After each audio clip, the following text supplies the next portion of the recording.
네, 여러분 다들 기억하시겠지만 한동훈 국민의힘 비대위원장이 비대위원장직에 들어서면서 내건 첫 번째 정치 슬로건이 운동권 특혜 세력 청산하겠다.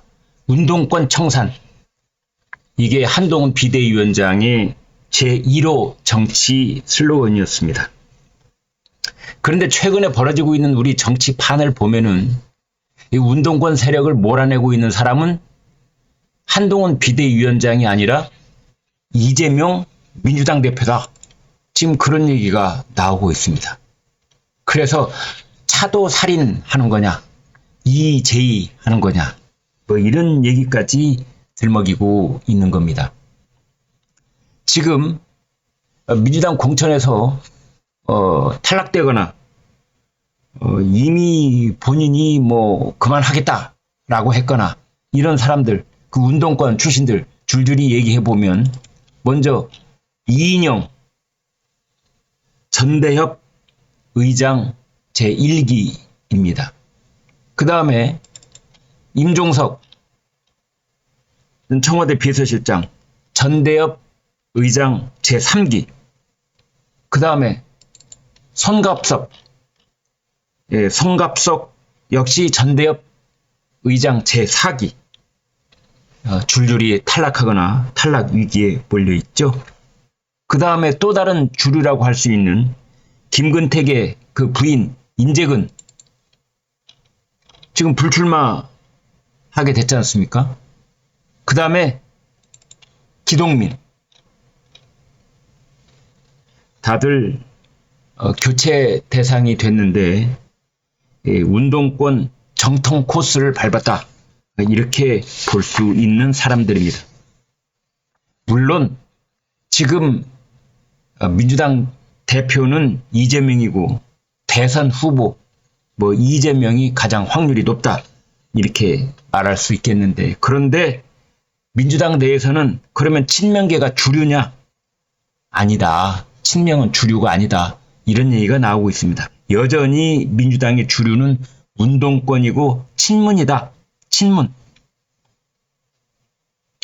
친명계 쪽에서는 이런 얘기를 하고 있습니다. 다들 겉으로는 친명이라고 하지만 진짜 친명은 손에 꼽을 정도다. 이재명 대표가 궁지에 몰리면 바로 다 돌아설 사람들밖에는 없다. 그래서 이재명 대표가 체포 동의안 가결 때 뼈저리게 느꼈을 것이다. 그때 반란표, 그때 배신자들, 그 사람들을 솎아내고 있는 것이 지금의 공천 과정이다. 그 당시에 이재명은 뼛속까지 느꼈는데 체포 동의안이 통과되는 걸 보면서 친문 운동권 주류는 나 이재명을 언제든지 버릴 수 있겠구나. 그렇다면은 내가 그들을 먼저 버려야겠다. 라는 것이 지금의 공천 과정이라는 겁니다. 민주당 주류 고체는 이재명의 오랜 수건이기도 했습니다. 1964년생 이재명은 86세대에 속하기는 하지만 이 동년배 이 86 운동권과는 삶의 궤적, 정치 궤적이 전혀 다릅니다. 임종석을 예로 들어볼까요? 20대 때 이미 전국적 인지도를 얻었습니다. 한양대 임종석, 신출귀몰하고 전국 대학생들 학생운동을 쥐락펴락하고 임수경을 평양으로 보내고 임종석을 잡으면 경찰은 2계급 특진을 하고 1,000만 원 현상금을 내걸고 그랬던 인물이 임종석입니다. 그때 이미 스타 정치인이 됐고 한양대에서는 거의 영웅이었습니다. 임종석은. 학교가 인정하는 영웅이었습니다. 국회에 일찌감치 입성을 했고 중앙정치를 했던 것이지요. 이제 거기에 비교를 해본다면 그 당시에 이재명은 검정고시를 보고 대학에 들어가고 1986년 사법시험에 합격했는데 사법연수원에서 비로소 운동권 출신들을 만나 뒤늦게 의식화 학습을 했던 겁니다. 임종석 같은 86들이 국회에서 각광을 받을 때 이재명은 존재감 제로, 그냥 성남시에서 시민사회에서 활동하는 사람 중에 하나, 원외 인사였던 겁니다. 그때 상황을 잘 아는 사람들은 이렇게 회고를 합니다.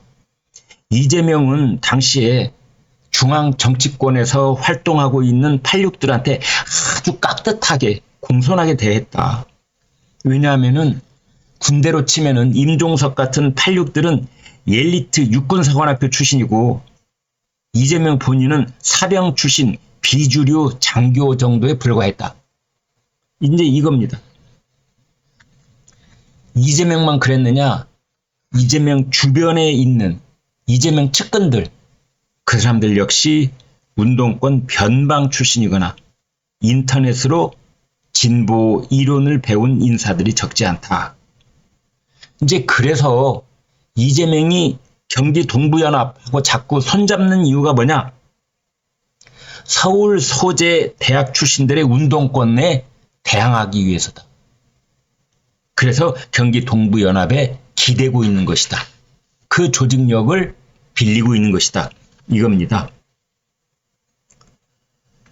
이재명은 2007년에 그 당시 대통령 선거 때 정동영 캠프에서 활동을 했는데 그때 주류 운동권 인사들은 이해찬, 손학규 이쪽 캠프에서 일했습니다. 그때 후보 간 경쟁이 감정 싸움으로 치달으면서 대선은 패배했지요. 그래도 이재명이 조금씩 이름을 알리기 시작한 것은 2010년 성남시장에 당선되고 나서부터입니다. 그런데 2017년 대선 경선 때 문재인 후보 측하고 격렬한 공방을 주고받으면서 친문들하고는 아주 불구대천 원수 그렇게 여겨지던 때도 있었습니다.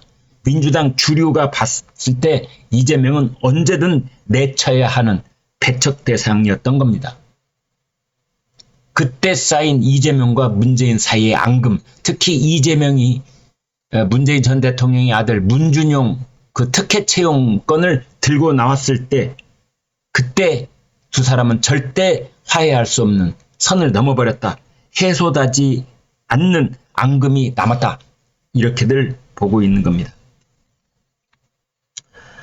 민주당 사정을 잘 아는 사람들은 이렇게 말합니다. 이재명이 민주당의 간판이 된 건 2년밖에 안 됐다. 불과 2년 전부터 민주당이 대선 후보가 된 것이다. 늘 비주류에 머물러 있었던 일종의 변방 콤플렉스가 이번 공천에 반영이 됐다. 이렇게 보는데요.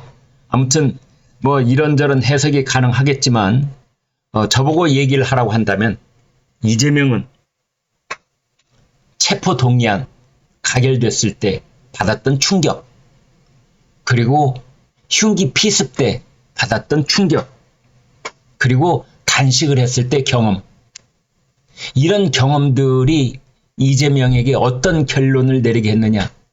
운동권 친문은 반드시 교체를 해야 되겠다. 내 손으로 교체한다.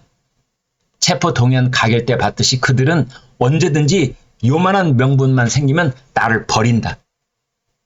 그들이 나를 버리기 전에 내가 그들을 내쫓겠다. 이것이라고 저는 봅니다. 네, 여러분 고맙습니다.